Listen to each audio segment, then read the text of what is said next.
See if this Oh yeah, connects. we are living. We are living apparently. We're living. I don't see it yet. It said we're living. We're It says living. we're living, but we We're aren't live living. yet. We're not living though. There we go. Now we're living. Now we're living. We're living. Mm-hmm. That's what they tell me. Hell. Jonathan Livingston living sequel. Whoa. Whoa. I was hearing all the echoes from hearing it on YouTube and then hearing it in the studio. That got really trippy. That's too much. Joey, I hope you got a cold, whatever you're drinking. I can see that you are already in I'm trying. island theme. And that is what's up. And that is going to be the theme of tonight's episode. Just give it another minute for anybody that's joining into the live episode recording. Mm-hmm. If y'all can tell, I'm finally not blurry. I'm so happy about that. It's been a Mm-hmm. long journey. Now he can be purposefully blurry, um, Hmm. and not accidentally blurry, which is nice. The camera has autofocus on it, so You can't make can't even yourself do that. blurry. I can't even if I wanted to. That sucks. I know. That's the one downside. This damn autofocus. Mm-hmm. I got this shirt a long time ago. I know I told you, Gil. I'm gonna tell the audience while we're here. Got this shirt a long time ago. It's so weirdly put together. Like I don't know if you can see how small the shoulder is. It's It's like awesome. yeah, and like my arm barely fits into it. It's like I don't know, it's just so weird. Feels like a robot. Or like, one of those 70s like those 70s people that like have like kind Mm. of like this scarecrow body would fit You into have to do this. cocaine just to fit into that shirt. And the hat, I should be doing it right now. I honestly should have Yeah. some. Mm-mm. No, no, I shouldn't. Well, the hat fits. I mean, boat, No, I don't. boat I don't want captain, to picture cocaine. you on uppers or downers. You're good. You're fantastic I'm the way pretty you are, middle. sir. I'm pretty middling. Pretty mid. Yeah. Pretty I, mid no, tempered. I would say you're perfect the way you are, sir. It's like nobody wants to see me on like speed or cocaine. That would be Mm-hmm. horrible. I don't know. I feel like you would have been really good in that movie. You and Keanu Reeves trying to stop that bus. Sandra All Bullock. right. I want to say that was Sandra Bullock. Speed. Yeah. Such a great Chat, movie. tell me if it was Sandra Speed Bullock 2. in Speed. S- Speed 2 was the Speaking of worst. boats, Speed Hmm. 2 Cruise Control. That's true. It was called Cruise It Control. It was. was the worst It, one. it was so great. Hmm. Um, I thought that was Tom Cruise. It's Keanu Reeves? It was Keanu Reeves, my friend. Oh wow. Are you sure you're not Tom thinking of Cruise Point is in Break? Mission Impossible. No. It was Yeah. also Point Break. Point Break was so good.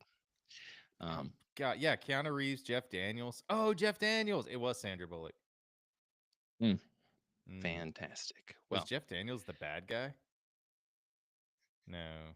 it's the important question. We need to know this before the show starts. Yeah, this is things that I do when I get down a. Oh, they're calling you a nerd. Gil is not. Well, I mean, I'm 100% a he's nerd. 100% No, nerd. Yeah. that's okay. It's like calling me Gil. It's like, you know. Mm-hmm. All But right. don't call me Gerd.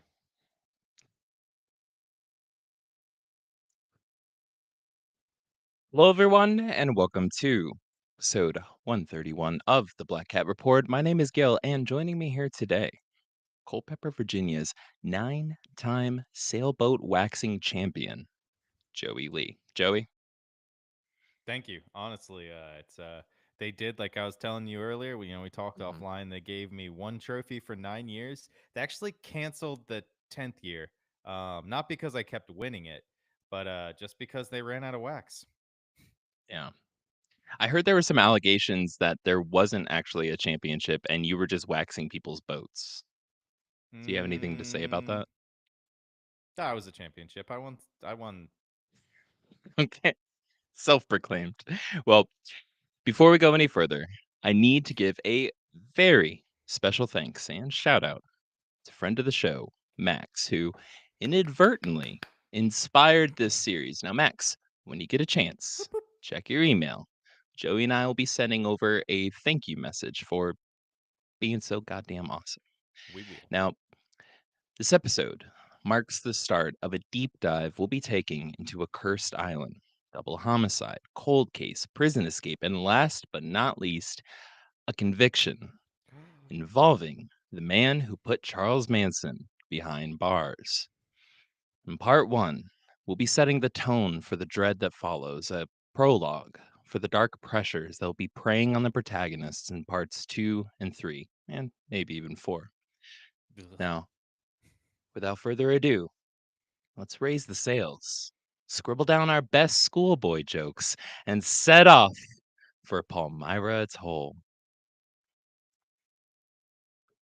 Bow, now, now, bow, now, now.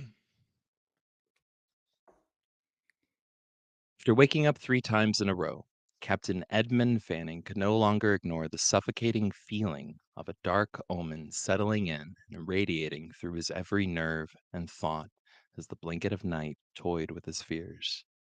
This anxiety built until he was finally compelled to leave his cabin and walk out onto the deck of the American ship Betsy on June 13th, 1798. Good name. Call it a gut instinct, premonition, or dismiss it as just plain old luck. Captain Fanning ordered the ship to stop in pitch black waters and sit still for the night, telling the crewmen to scan their surroundings for danger and keep the ship in place until the light of the morning would clear up his fears. Sure enough, shortly after daybreak, with the aid of an eyeglass, a member of the crew saw an unknown island just 1 mile away that the Betsy had been heading straight towards. Surrounded by a massive expanse of jagged reefs and swarmed by an innumerable amount of black-tipped sharks, they had only narrowly avoided what would have been a death sentence for the ship and its crew.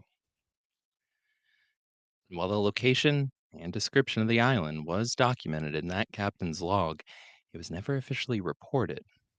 If it had been, the fate of the next ship, 4 years later, may have been a little different. November 7th, 1802. Captain Cornelius Sawley crashed the USS Palmyra straight into the island's reefs. As a result, Captain Sawley became the first known European to step foot onto its shores. Just how he and his crew made it off the remote island seems to have been forgotten to time, but having lost a vessel and gained an unwanted vacation, it was his ship smashing into the shore like a bottle of champagne that officially christened the island and gave it its name, Palmyra Atoll. Hell of a way to name an island, and honestly, if you're superstitious, a hell of a way to ingrain a really bad vibe into an Oh, for island. sure. Yeah, they definitely paid a toll to get there. Also, at least the first Why captain didn't? of at least the at least the first captain of the Betsy could see, if it would be terrible Mhm, if his ship was called the Bet Nazi and they just mm. didn't see the island and crashed into it. And they were just about 80 years too early. Mhm. Yeah. Jesus. Well, just a fun fact here, just in case there's any Palmyra nerds out there, which there are dedicated Palmyra nerds. I've discovered them, seem like awesome folks. Um, Depending on the source you read, and I'm calling out here the .gov website that's dedicated to Palmyra Atoll. It is a U.S. territory.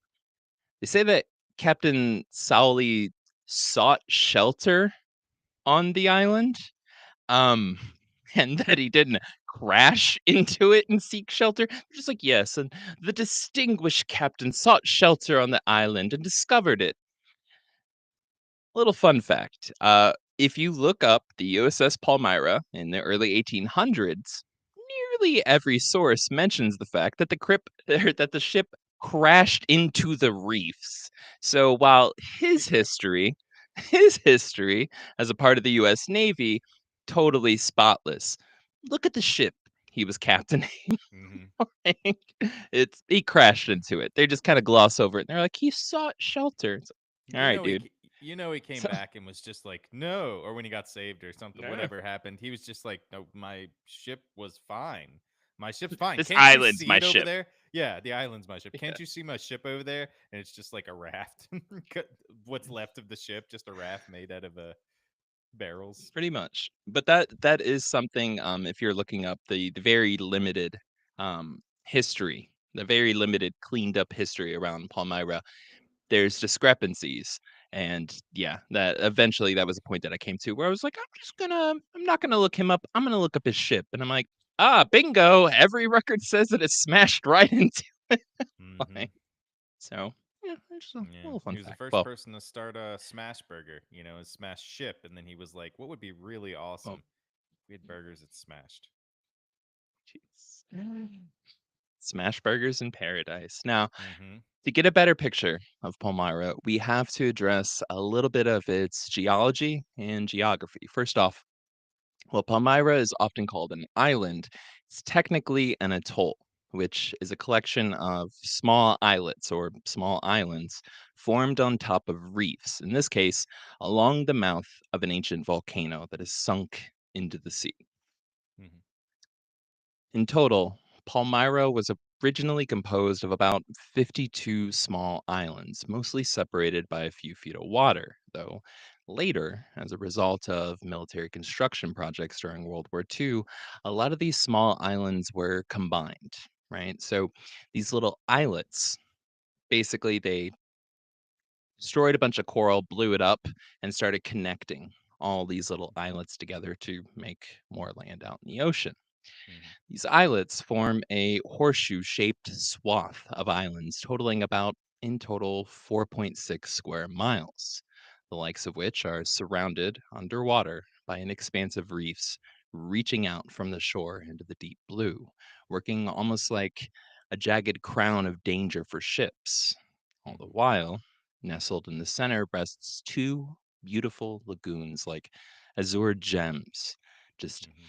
teeming with poisonous fish. Beautiful.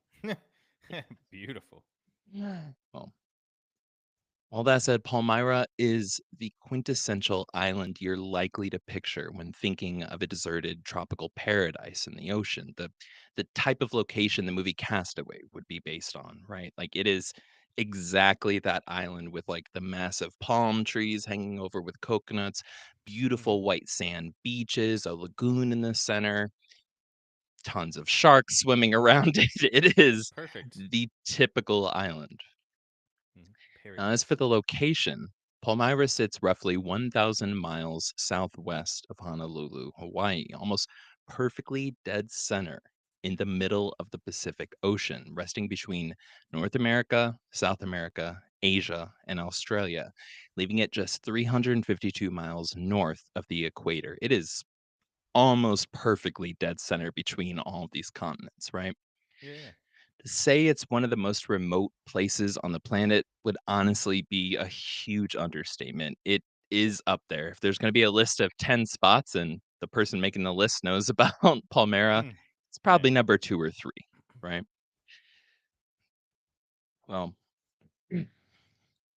combined with its location and near impossible accessibility, this makes it the perfect place for buried treasure. And this brings us to the tale of the pirate ship La Esperanza. I'm missing my pirate hat, but next week maybe.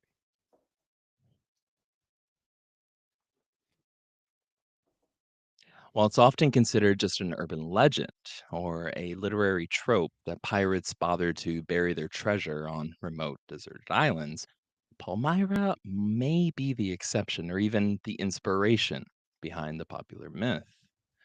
On January 1st, 1816, pirates set off from Cayo Harbor in Peru with their ship Esperanza, loaded up with gold, jewels, and artifacts from plundered Incan temples, the very essence of every good pirate legend. Mm-hmm. They set sail for what would be considered a pirate friendly region of China, Macau, which, if its current nicknames as the Monte Carlo of the Orient and the Lost Vegas of the Lost which, if its current nicknames as the Monte Carlo of the Orient and the Las Vegas of the East do any justice to reflect its more nefarious history, then it's safe to assume that these pirates knew they'd be welcomed with open arms and warm beds. Hmm. Unfortunately, though, fate was waiting to weave a year-long tale of doom and despair which began soon after La Esperanza hit the high seas, when on January 5th, just 5 days after setting off from Peru, La Esperanza was ravaged by an intense storm that can't talk, too much coffee. La Esperanza was ravaged by an intense storm that snapped their main mast, leaving them floating at the will of the tides in the middle of the ocean with no wind. They were easy prey for the likes of any passing ship. Fortunately or unfortunately, depending how you look at it, they didn't have to wait very long because shortly after their mainsail was broken, another pirate ship appeared and began blasting La Esperanza. The battle was over before it started, and the crew, as well as the treasure, were both quickly captured. Captives now on an enemy vessel, the sailors of La Esperanza would remain jailed on this unnamed ship until February 13th, a full 43 days after originally taking off for China. So they're just stuck Yeah, yeah. cruising around as captives on the ship. Like, come on, we've been on the sea long enough. We're trying to go home. Like, This sucks. This sucks for them. I mean, they are loaded up with all the all the treasures, right, yeah, yeah, that were, like, promised out of South America. They actually had them, and they're like, "Dude, we are set for life," and it's like, "And we're yeah. captured." Shit. What sucks is that they already had their treasures because notoriously, like you said, they don't really pirates don't really bury their treasure because everybody splits up the treasure evenly, depending on their like signed contract, and the captain would get his, the boatswain would get theirs, or bosun is what they call them. They're actually Yeah. supposed to be said, but I say boatswain. I like that better. But they were on their way to the Chinese pirate queen Jing Yi Sao, which we did an episode on because she was, Exactly. yeah, Dude, that's they were the, going to her this was like hmm pirate Mecca. yep, Macau was basically Macau pirate Mecca, Mecca at the yeah, time. Like hmm yeah, no, the Chinese pirate queen, she had set up like a safe haven in China for them to go to. And that place still it's considered one of the most expensive cities in the world. crazy. Fun fact about that, it's seriously, it looks like Las Vegas, but in China. It is it's That's it's awesome. honest to its pirate roots still to Oh this yeah, day. yeah. Probably Well, still have pirates over there, true. casino pirates. Well, guess what happened?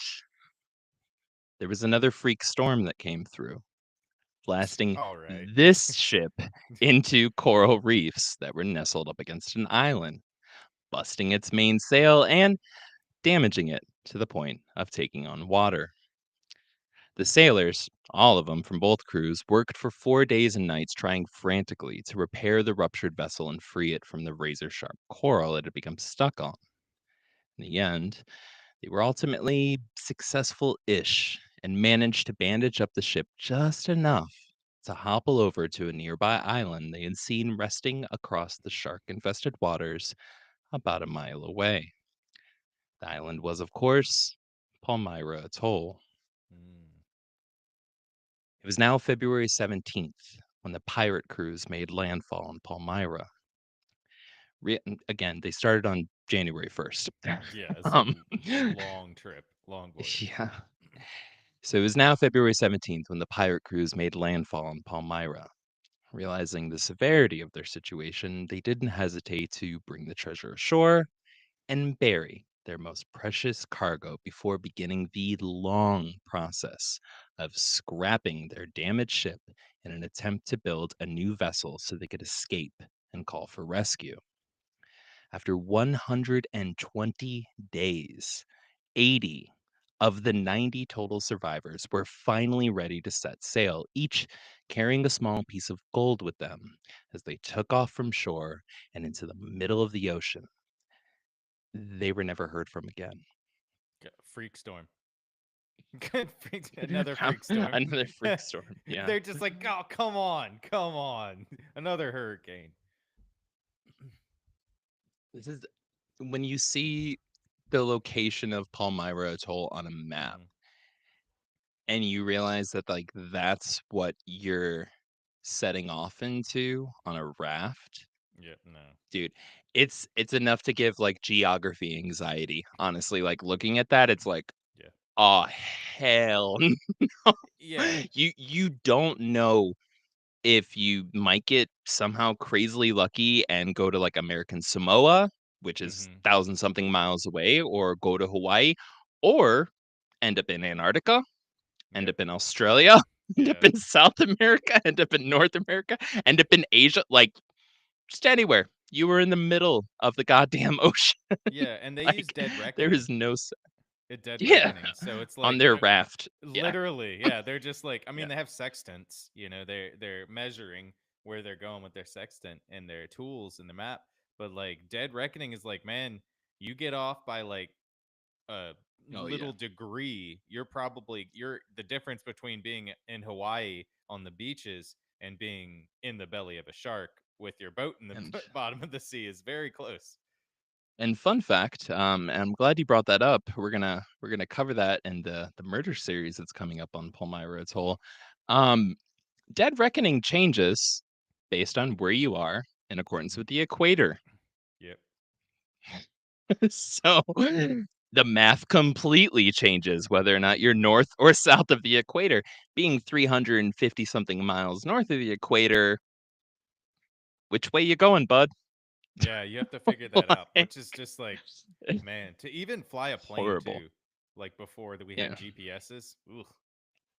Well, in the meantime, the 10 men remaining on Palmyra waited a full year before finally giving up hope that the crew who had left would ever return. At which point, they began working to build their own rescue craft, a project that would come to occupy every moment of their waking life for the next 3 months. Forgot about those 10. Yeah. And on September 16th, 1917, this is the It's a next long year, time. September, Yeah. their preparations were finally complete, and the 10 men drew straws. Wait, In do you the mean end, 1917? or sorry, yeah, yes, sorry, I thank was you gonna for say that. that's World War One. At the end of World War They One, are and still close to the end of World War. hundreds That's of why I was years like, "Holy later. shit, Yeah. they were there for a God, while." so patient. Um, Thanks. Good catch. Good catch. On September 16th, 1817, their preparations were finally complete, and the 10 men drew straws. In the end, 6 would leave on the homemade raft in a desperate attempt to brave the sea, while 4 would stay behind to protect the looted treasure. These 6 men drifted aimlessly in the ocean for 13 days before a storm finally God. before a storm finally swept through and pulled 4 of their souls into the ocean depths. Miraculously, though, shortly after the deadly storm had cleared, the 2 remaining pirates, still clinging to the now shattered raft for dear life, were rescued by a U.S. whaler that happened to be passing through the area. But even still, the curse of Palmyra refused to let them go. Of the 2 men rescued, one of them soon passed due to illness, leaving only one man alive. This man, whose name was either James Hines or James Edwards, would make it back to shore, but was doomed to spend the next 30 days dying in the hospital. Mm, It was during this time that he eventually passed along the story of the wreck and the treasure to his bedside attendant, a young man named Derry Connor. Years would pass, and the story of pirates and buried treasure would eventually make its way into the newspapers with sensational headlines and calls for adventure, which ultimately helped to fuel the tales of pirates burying their treasure on deserted tropical islands. X marks the spot, baby. yeah. You know he This was is trying to. this is one of the 2 examples in history of pirates actually doing this that created the whole trope. Yeah, which is because it's nuts. yeah, yeah, that's awesome. You know what would be really funny though is if he was just like, he's dying in his bed and he's like, "Man, I've got to get somebody else stuck on this curse too." And so he's just like, "Hey, I buried treasure there. Didn't bury any treasure, just made them go get it." I thought also you said you were gonna say that the whaling vessel was like, and it got hit by a storm, and it's like, "Oh, all And it right, got come hit by on, a freak perfect coral reef storm." storm that just started flying. Start throwing coral reef at it. It's like, come Jesus on. Christ. The guy's just and um, the four people, they're still alive. They lived a good life probably no clue what the fuck on happened the to them. island. I'm assuming so. There was like a long chain of custody of the story and how it got. The people at the Palmyra archive, which one of the main sources for this episode, they did an excellent job with like a timeline of breaking down who heard the story, when they heard it, the locations, the names. I'll be throwing up in the final cut for this episode the actual newspaper articles, like Mhm. scans of the news, like multiple newspaper articles from around the country where they were Yeah. like pirates buried treasure, and it's like a cartoon of pirates burying the treasure. There were calls, like literal calls for adventure, where it's like, we need 7 men to go out to sea to look for this treasure. Like it was a Yeah, yeah. whole thing in the early Mhm. 1900s, but It this is where that myth basically came from, or it's at least one of the main sources behind it, which is funny because while it got hmm, so much coverage at the time, like so you had Treasure Island, which really popularized the myth, right? yeah. The But book, yeah. yeah, and what's wild is like even if you look up, like I googled it, just I was like, is it a myth that pirates buried treasure? It only comes up with like one example. It What's this one? totally ignores this one, but this was Oh. one of the most popular ones that was actually in the news at the time. So always check the sources that you don't know exist. That's what I never say. Um, Yeah, I think of the idea of it as like it's like a savings account, right? And man, well, pirates don't have savings accounts. Pirates it's are a it's a notoriously do save not our have savings accounts. it's a save our ass account, basically. Yeah, Um, because it was, that was like, hey, here's enough money to do whatever the hell you can do to come back to get this treasure. They weren't going to sure. assume that of those like 80 people that went out, they were just going to be like, yeah, we got to get back there. We have treasure. It was like, no, no, no, we're going to send you off with a bunch of money. Y'all get a ship and stuff together, come back, get the rest of it. We'll make sure that it's safe and Yeah. we stay here. Because it'd be way too risky to go off on this like homemade little rinky dink ship with like all of the massive amounts of Yeah. treasure that they had. So it was a very practical solution at the time. It made Well, sense in this example. Yes. That yeah, it's they a very yeah. specific case. Yeah, Yeah. And it's not like they left, like just they kept sailors there to watch it, because and to exactly. remember where it is. So it makes sense. Yeah. And while what happened to the pirates of La Esperanza can be chalked up to bad luck, the mysteries surrounding Palmyra Atoll dig much deeper than simple tales of misfortune or freak storms. Take, for instance, what happened to the island 63 years later. Or sorry, take, for instance, what happened on the island 63 years later. In 1870, why am I reading that? Hold on. Boop. There we go. Should not have my microphone blocking the script. Take, for instance, what happened on the island 63 years later in 1870 to the crew of the U.S. ship, the Angel, who, crashing into the island's reefs, somehow managed to cross the shark infested waters and make it ashore, only to be found later by a rescue team, each one violently murdered, their bodies torn apart and scattered across the island. What the What? hell happened? What? Yeah, what? Yeah, yeah, because it sure as hell wasn't these pirates from, you know, 60 60 years earlier? something Yeah. years No, they earlier. would have had to be Yeah, about like they would have been about like 80 or 90, I guess. Most pirates yeah, being like 20, early yeah. 20s. This, well, It was just one guy went crazy on the ship. He just was like, "All right, time to go."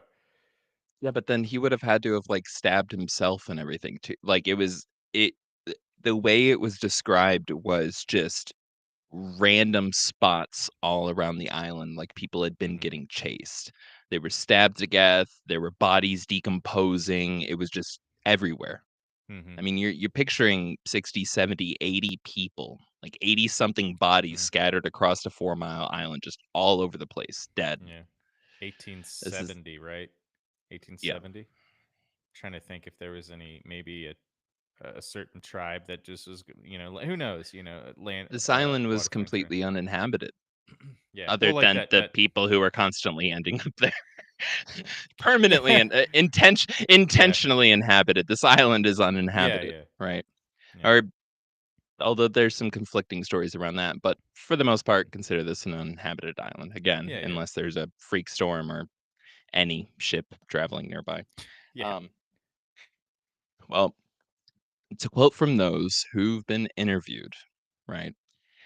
Some of the many, right? Phrase that. To quote now from those who've interviewed some of the many who've been stranded on the island, quote, the survivors claim that the forests were home to shadowy beasts that watched from the cover of trees, and that the trees themselves seemed to whisper and creak in unsettling ways. The sea and lagoon of the island were no less unpleasant and unwelcoming. The sea life was said to be poisonous to eat, and there was a staggering number of highly aggressive sharks prowling the waters there. Many who survived the wrecks of their ships were ravaged by sharks before they could make it to land, and it was said that it was unsafe to so much as wade in the lagoons. That makes sense. Everything on this island's trying to Mhm. kill you, It's basically. Australia. It's a That's mini it. Australia. Yeah. Everything is trying to kill you. You can't get anywhere. And, you know, black tip sharks are notoriously I won't say mean or attacking, but they're aggressive, and territorial.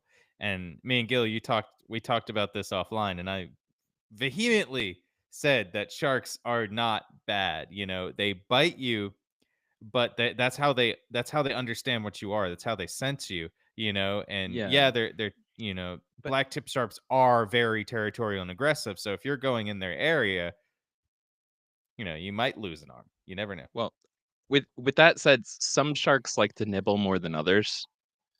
And black tips True. are notorious for liking to nibble. Like Yeah. they love to nibble. They rarely will bite to the point of like actually killing people. They'll just Yeah. take off an arm, Maim. and while one's taken off an arm, another one's taken off a foot, the other Mhm. one's taken off a leg because they don't do the solitary kind of thing. They kind of swim in large, massive Yeah. groups like this. So if one's getting curious, there's another 20 behind them getting curious, and they're all just Mhm. hopping in and taking bites. This is bad. This is really bad to be in Yeah. these waters. That's what we'll call Well, serial killers from now on. They're just curious. they're just, Yeah, yeah, just they're chump curious. curious. Yeah, chump Curious. curious. Yeah. Yeah. Well, it's no exaggeration to say that over the past couple of centuries, a countless number of ships would face their demise on the uninviting shoreline of Palmyra Atoll, with some crews spending days, others years, and still others disappearing completely. But the curse of Palmyra isn't limited to just bad weather and dangerous waters. During the early stages of World War II, Palmyra Atoll played a key role as a refueling station for U.S. aircraft on their way to the South Pacific, a perfect middle point between Pearl Harbor and Japan. With large lagoons in the center and thick rings of jagged reef stretching out from its shoreline, Palmyra was a naturally protected fortress in the middle of the ocean, and soon the war. And as soon as the war started, the US military made it a key base of operations. Along with building landing strips, a few roads, and military barracks, they used dynamite to blast out a narrow channel in the coral, resulting in a lane that was just wide enough to fit mid sized vessels and submarines. Quick side note, this precarious man made channel, a feature that's still present today, obviously, will become comically relevant to our story about the double murder later on. So keep that in mind. Now, Noted. like I said, this was the perfect base to have in the middle of the ocean. The Navy could easily bring ships into the lagoon and protect them with land. They Mhm. had underwater mines scattered all over the place, and along the shores, there was like a quarter-mile outstretch of natural razor wire in the form of reefs stretching out from the Mhm. shores. Right? So, Yeah. and that's not even to mention all the cannons and guns placed along the perimeter. You could not get a better island, a Yeah. forward operating base for Yep. things like this, right? FOB. Yep. Just picture how harbors normally look. They're facing out to the ocean. They're facing out to the sea. They're Mhm. completely vulnerable to long distance, like straight shots and Yeah, yeah. attacks.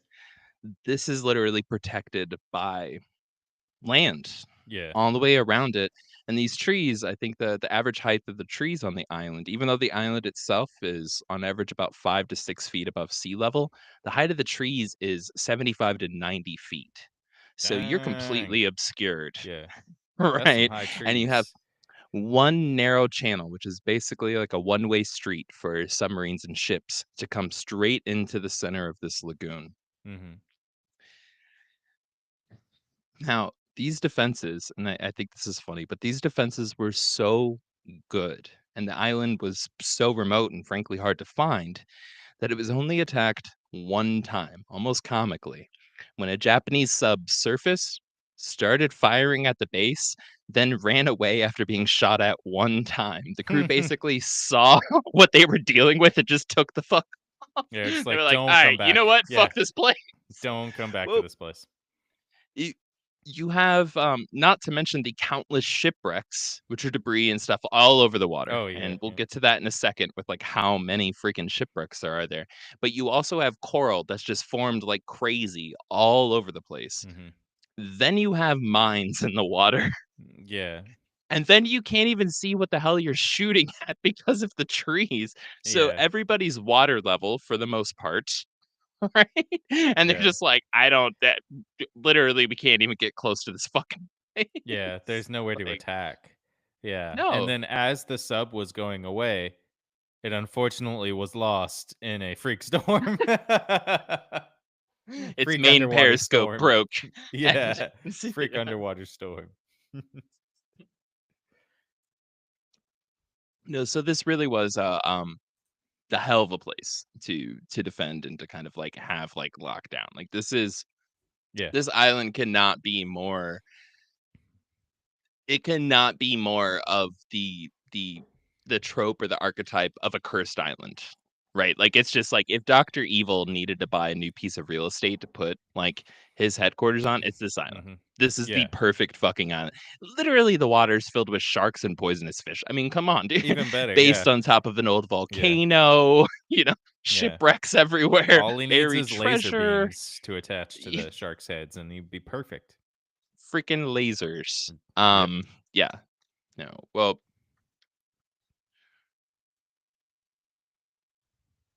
all that said, the strange activities surrounding Palmyra didn't let up when the Navy came. Quoting now from Hal Horton, who was a Navy officer stationed on Palmyra from 1942 to 1944, quote, once one of our patrol planes went down near the island. We searched and searched, but didn't find so much as a bolt or piece of metal. It was weird, like they dropped off the edge of the earth. Another time, a plane took off from the runway, climbed to a couple hundred feet, and turned in the wrong direction. They were supposed to go north, and they went south instead. It was broad daylight. We couldn't figure it out. Hmm. There were two men aboard that plane, and we never saw them again. We had some very bad luck on that island. Old salts in the Pacific called it the Palmyra Curse. The island is very small. You could fly over it at 10,000 feet and not see it if there were a few clouds in the sky. Once, we heard a plane overhead trying to find us, but he crashed in the drink before he could find the runway. We didn't get to the poor guy fast enough. Sharks found Mhm. him first. End quote. Oh, damn. So now, and this goes on too. I didn't include it here in the script, but even up into like the 70s and in the 80s, because there's a small runway that was Hmm. built there by the Navy. It was all built out of crushed coral and everything. Planes were still wrecking there. Like this is Yeah. still a constant place for planes just crashing. And Yeah. sometimes it makes no fucking sense. It's like the case of the plane takes off from the runway, totally fine, gets up in the Yeah. sky. It's a crystal clear day, not a cloud anywhere. And they're like, "All right, we need to head north." Turn hard to the right, and they just start going south and just disappear. And it's like, what Damn. the fuck is going? And it's like all different types. It's military planes, charter planes, private, just like whatever. Just Yeah. people are just their navigation's all screwed up, Yeah. Yeah. right? So not just freak storms and not Yeah. just water and coral. Like It planes are getting messed up here too. it gives a whole new meaning to dead reckoning. All the planes are wrecking as they come off the runway.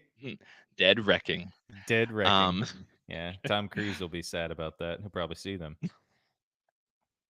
well, as World War II progressed and the US made headway in the Pacific theater, more and more islands that were much closer to Japan were captured. And this quickly led to a deprioritizing of Palmyra as a military base until eventually it was abandoned by the military altogether, Hmm. meaning this beautiful, creepy island also has military ruins now overgrown by jungle. Definitely not helping the creepy vibe Even situation. better. Even better. This is this is getting up there with, like, basically the set for Lost at this point. Like, it's just like, Oh what the yeah. That would be interesting if that was like a idea that was based off of, maybe they took some of the ideas from that island of the atoll, Palmyra Atoll, and we're like, maybe this is good for the Lost show. I would not be surprised in the least. Like, this is the most stereotypical deserted island that you could possibly imagine, where it's just like, Yeah. "Oh, no, I'm trapped on this island, this crazy deserted island. I barely made it here after sharks, after swimming through shipwrecks, and there's giant crabs and massive coconuts everywhere, and there's military barracks." And it's like, "Oh, no, there's a plane crashed here." It's just like, Yeah. what the fuck is happening on this damn island? You And you fun fact, I didn't yeah. include I think the largest, if not the largest, like, up there in the top, largest variety of coconut in the world grows there. So there's literally comically large coconuts also Oh, I'm growing on good this then. island. I'm good then. I'm And good living there. coconut crabs, which get fucking massive. These coconut crabs have never developed any sort of fear whatsoever of humans, so going and getting dinner is as easy as walking up to a crab and just grabbing the motherfucker. You know, there's some scary. You unlocked like a deep rooted fear in me because I don't know if you've ever read the Dark Tower series, but so good. It's so good. They made a movie. I think I talked about this before. The movie was terrible. I don't know if I talked Sure. about this specific thing, but in it, one of the realms that the gunslinger goes to, Roland, he ends up on the shore, and it's these fucking monster crabs, and they're like just biting him and trying to kill him. It's like it's such a deep seated fear now to just Mm. be like, oh, there's monster crabs. I mean, these are like those crabs They're are like wearing a knee World War high II crabs. military hat, and they're just coming after you. Yeah, they're like kind of like Gold lobster Incan boy. chain. Yeah, yeah, yeah. Well, Coughing on you. Take well, that. we're gonna skip ahead. Well, we're gonna skip ahead a few decades to two more tales, not the last two, but two more tales, both of which were researched and documented by Kurt Rollett in his article titled "The Curse of Palmyra Island," which I'll have a link to in the show notes. Quote: Hmm. In 1987, after acting on a tip from a fishing vessel, a Coast Guard C-130 aircraft sighted a sailboat just southeast of Palmyra. An aerial inspection revealed no signs of life on board the drifting sailboat, and Coast Guard personnel noted that the mast was broken off and that the sails were torn and shredded. Freak storm. A week after the sighting, the vessel was boarded by Coast Guardsmen who found the skeletal remains of owner Manning Edward on board. The cause of death was undetermined, but prior to leaving on his extended 3-year voyage through the Pacific, Manning had spoken excitedly about his plan to visit an uninhabited island called Palmyra. End quote. God, God, of Now, course. now we have ships with literal skeleton captains floating around this Trying to fucking. go. I mean, I'm like, what the? Do you know how scary that would be? You like get on that's a ship scary. and you're like, hey, is there anybody here? And just like, oh fuck, I have a life size skeleton. I should have brought him up here. I Hmm. should have got your captain's hat and just put him in the That would have chair. been We'll perfect. do it. Yeah, We'll do it for a promo. we'll do a Actually, promo. I'll replace Yeah. the video and just we'll Yeah, get your yeah. skeleton hat. Yeah, or we'll get the Perfect. skeleton in your hat and just like, Yeah, yeah. um, That's horrifying though. Yeah. dude. Also, how Sucks for that long? dude. He's not on land.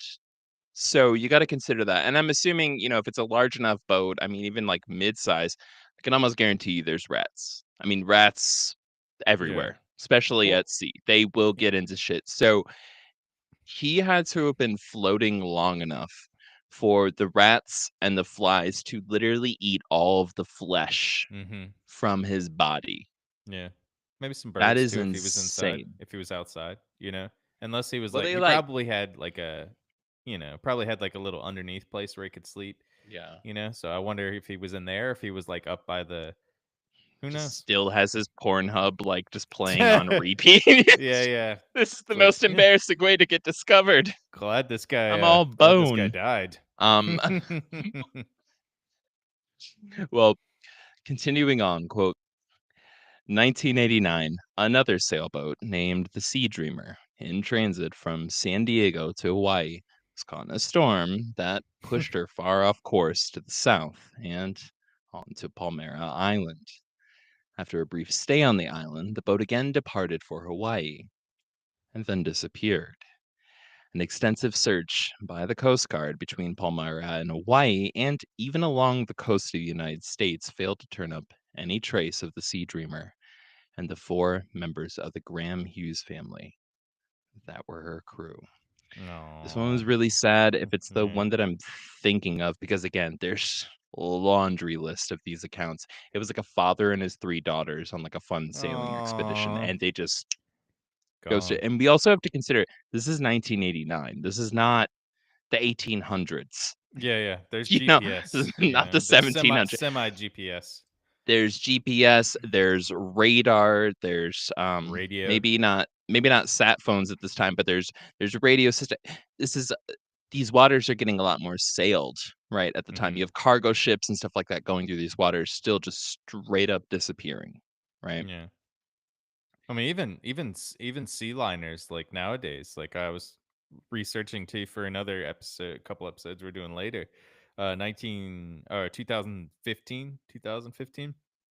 Yeah, Cargo ship went completely missing.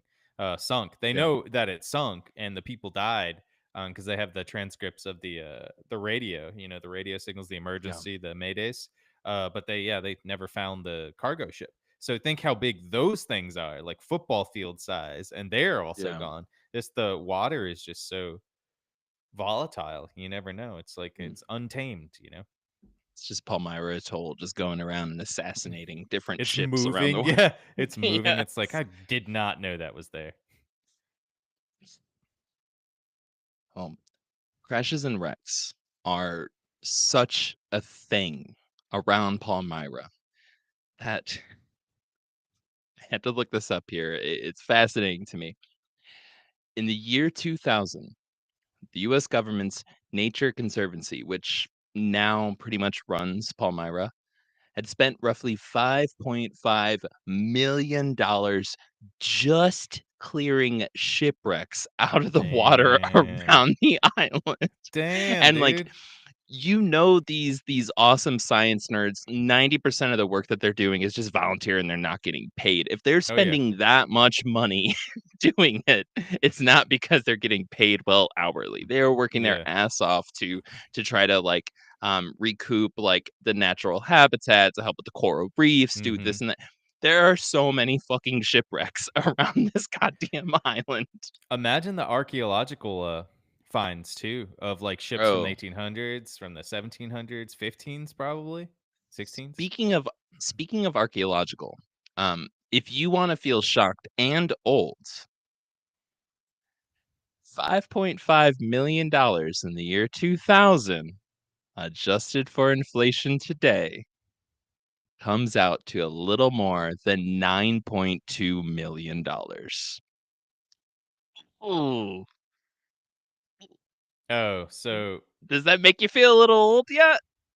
a little bit. So it's four It made million me more feel old. dollars.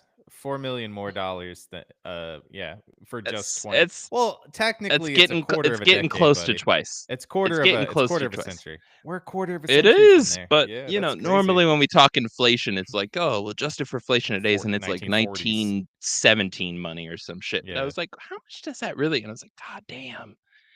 This is also the week of my 35th birthday, so I was like, I really need to feel older. So I'm Yeah. gonna adjust for inflation. That's Mm-hmm. something an old timer would say. Yeah. Well, Yeah. Yeah. I believe so. I believe so. finally, before we wrap up with the prologue for our upcoming series on the Palmyra Atoll murders, I wanted to touch on the incident that set off my personal quest to look into the creepy history of the island. It centers it centers around a man named Tom Wolfe, who would eventually go on to testify in the murder trials and provide key information about the events that took place on Palmyra.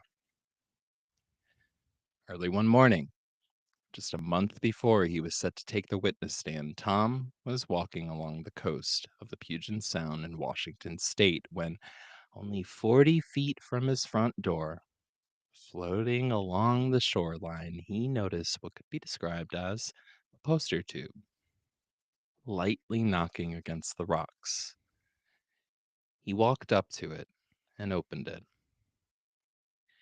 Inside were three detailed charts of Palmyra Atoll, the island still calling to him from over 3,000 miles away.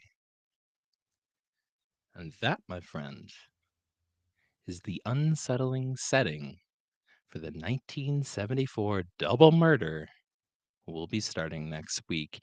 And in the meantime, Woo! drop a comment on this episode wherever you're listening, but especially if it's on Podcast Addict. That's right, Podcast Addict listeners. We Mm-hmm. love you too. Are you We want to addicted? know the names of any other cursed or haunted islands that you've heard of, and if you'd be down to spend the night there, because I would totally go to Palmyra Atoll. Now, Joey, Yes. before we can start this series on Meowder, we got to take a moment to thank all of the people making the impossible amounts of murder, mystery, and mayhem here at Black Cat Report possible. We do. We Our really do. very lovely patrons.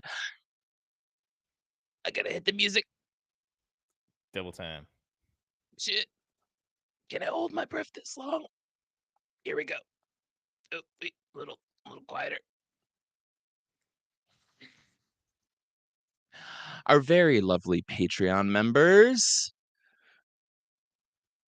Hit it, music. There it is. Here we go.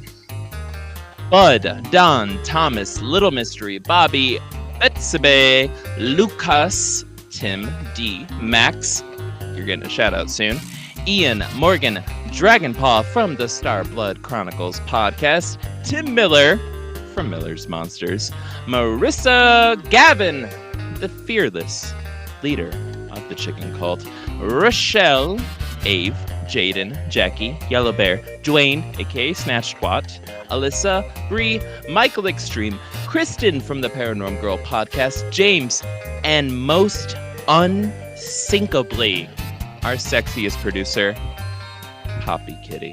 Copy Kitty! Joey, any other shout outs? Any other things? Yes, please, if you get the chance, hop into our Patreon, patreon.com/blackcatreport. You can get all the cool things. We got Cup of Joey. We've got monthly game nights that we've been doing. Which, by the way, thank you, Copy Kitty, for sending us new games. And if you were out there, please, if you want to see me and Gil play games, and we haven't released last month's, and we never will because game night. But if you want to see us do game night live, let us know. Tell us a game. Send us a game. You can find us. You can get our address somewhere. I don't know. Just message us and tell us you want to send our address. We'll send you something. We'll send you something cool for doing it. Again, follow us at patreon.com/blackcatreport. Go there, follow us, get a lot of cool stuff. Also, Be Free, Beer, Booze, and Boogeyman, which is happening in about 2 weeks. It is happening on June the 7th at 7:30 p.m. Eastern Time. The topic for that one is, I don't remember. First responders. First responders. So if you're a first responder, you know somebody that's a first responder, get them to call in and tell us a story that you have, about anything paranormal or just anything. I think we've kind of started opening up a little bit, but we'll see. We want to hear it. Thank you all for tuning into this week's episode. Right back to you, Gil. You got anything else? We love y'all. And we'll see you next week. We do. Bye.